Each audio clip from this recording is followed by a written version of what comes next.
2/25/2019 25শে জানুয়ারিতে আমার আপন দাদি ছাড়িয়ে গিয়েছেন তার এ ধরার জিন্দেগি।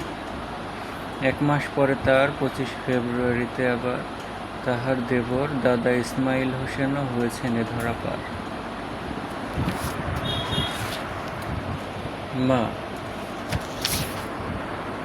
মা তোর চরণ তলে মরণ হলে হব তবে আমি ধন্য, তুই ছাড়া আর এ ধরায় আছে কি আমার অনন্য।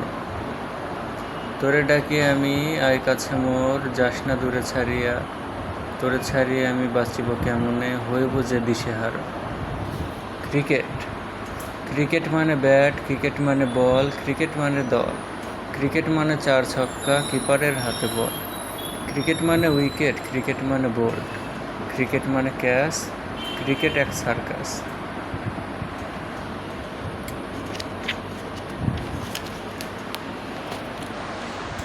বৃষ্টির দিনে সৃষ্টির সেবা হয় যদিও বটে, তাই বলিয়া ভাবিও না ওগো বিপদ নেই কোথাতে। ভেবে দেখো যদি তোমার মাথায় পড়ে যায় একটি বাজ, হইবে তখন তোমার কেমন, হয়ে গেলে তুমি লাশ। নীরবতা, কিছু ক্ষেত্রে নীরবতাই শ্রেয়, কিন্তু কিছু ক্ষেত্রে নীরবতা হেয়। কিছু ক্ষেত্রে নীরবতা হতে পারে নির্মম, কিছু ক্ষেত্রে নীরবতাই করে শত্রু নিধন। নীরবতায় হতে পারে কিছু প্রশ্নের জবাব, নীরবতায় বাড়াতে পারে প্রিয়জনদের অভাব। কিছু ক্ষেত্রে নীরবতা হতে পারে সমাধান, কিছু ক্ষেত্রে নীরবতায় বাড়িয়ে দেয় মান।